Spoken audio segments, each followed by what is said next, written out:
আমি কিন্তু পুজো দেওয়ার জন্য পুরো রেডি হয়ে গেছি। আর এখানে দেখো ফল টল সমস্ত কিছু কেটে নিয়েছি। আর আমিও দেখো একটু রেডি হয়েছি আর কি, শাড়ি পরেছি আজকে একটু। আমার মনে হয় পুজোর দিনগুলোতে একটু শাড়ি পরতে ইচ্ছে করে আর কি, তো ওই জন্য একটু শাড়ি পরলাম। আর ফল টল সমস্ত কিছু কেটে নিয়েছি, আর প্রায় সন্ধে হয়েও এসেছে। আর এখন যাব হচ্ছে পুজো দিতে। তোমরা তো সকলেই জানো যে আমাদের ঠাকুরের আসনটা দোকানে, তো দোকানেই পুজো দেবো। তো এই দেখো, এই যে আমি দোকানে চলে এসেছি। আর যে প্রদীপটা আজকে কিনেছিলাম দেখো, সেই প্রদীপটা দিয়েই হচ্ছে পুজো দেব। আর প্রদীপটা দেখো আমি বারবার ধরাচ্ছিলাম আর বন্ধ হয়ে যাচ্ছিল, কারণ বাইরে প্রচুর পরিমাণে হাওয়া চলছে, যেহেতু একটু শীতের আবহাওয়াটা পড়ে গেছে, একটু ঠান্ডা ঠান্ডা হাওয়া সব সময় চলে আর কি।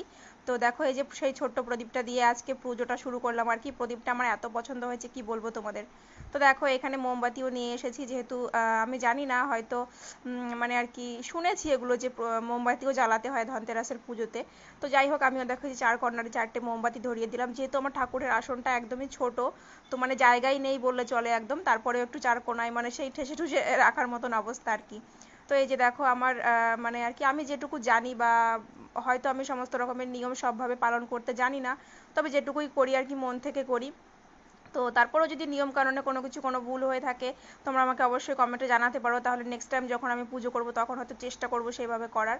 আর এই দেখো আমার আসনটা কি মানে কি দারুণ লাগছে সত্যি, মানে দেখলে একদম মন জুড়িয়ে যায়।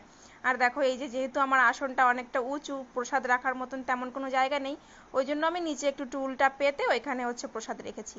তো দেখো আমার তো পুজো দেওয়া হয়ে গেছে, আর তোমাদের দাদাভাই একটু নমস্কার করে দিল ঠাকুরের আসনে।